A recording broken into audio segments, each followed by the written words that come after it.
రాయ్, నేనేం తప్పు చేశానురా? నేనే తప్పు ఏ పాపం చేశానురా? భర్తగా అంగీకరించినట్టే అంగీకరించి అసహించుకుంటుందా? భార్యగా దగ్గరైనట్టే అయి నన్ను నన్ను నన్ను దూరం పెడుతుందారా? ప్రతిదానికి ఒక కారణం ఉంటుందిరా. అలాగే నీలవేం చేసిన దానికి కూడా ఏదో ఒక కారణం ఉండే ఉంటుంది. అది తెలుసుకునే ప్రయత్నం చేయాలి, కానీ ఇలా తప్పదాగితే తెలుస్తుందా? ఎలా ఎలా తెలుసుకుంటాన్రా? నీలవేణి మనసులోకి తొంగి చూడాలా? నీలవేణి ఆలోచనల్ని చీల్చుకుని చూడాలా? ఎలా చూడాలి? ఎలా తెలుసుకోవాలి? చెప్పు. ఇలాంటి మాటలు చెప్పడం చాలా సులువురా, చేయడమే చాలా కష్టం.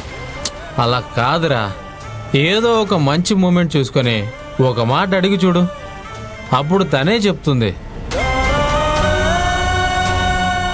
ఏ చెప్పే రకమైతే శోభనం గదిలోనే చెప్పేది. తెల్లారాక నా తెల్ల మొహం చూసైనా చెప్పేది. ఆ తర్వాత నా బాధ చూసైనా ఏదో ఒక నిజం కక్కేది. ఏది కక్కలేదంటే ఇక నీలవేణి చెప్పే అవకాశం లేనట్టే. అందరూ ఒకలా ఉండరు కదరా. కొంతమంది మొహం మీదే చెప్పేస్తారు, కొందరు మనసులో దాచుకుంటారు, కొందరు మరీ అడిగితే చెప్తారు. నీలవేణి మూడో రకానికి చెందిన మనిషి అయి ఉండొచ్చు.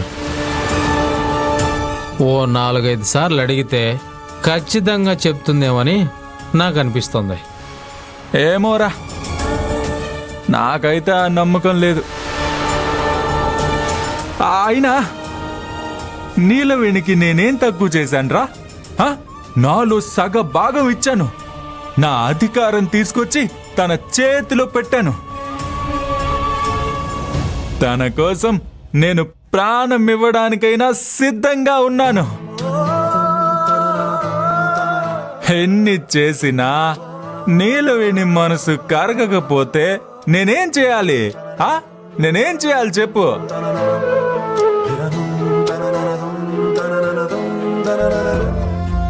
ప్లీజ్ రా, ఇక చాలా ఆపు. అమ్మాయిల మనసు కరిగించడానికి కూడా ఏదైనా మిషన్ ఉంటే బాగుండేదిరా. అభిమానం, ప్రేమ అనే ఆయుధాలు సరిపోవడం లేదు.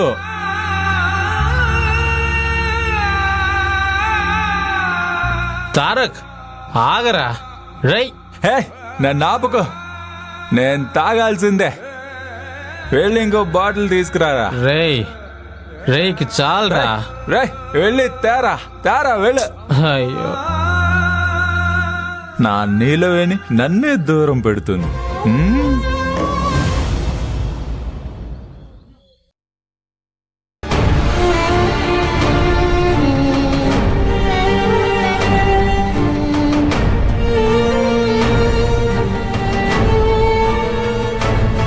స్వేచ్ఛ చచ్చిపోయిందని చెప్పాను, కానీ బతికున్న స్వేచ్ఛ తారక్ని ఎలాగైనా తిరిగి కలవకుండా ఉండగలదా?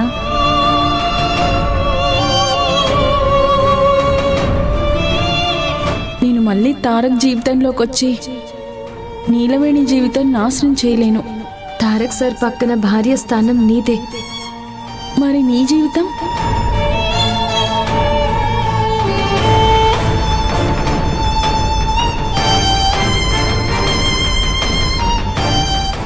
నీలవేణి మనమిద్దరం భార్యాభర్తలం.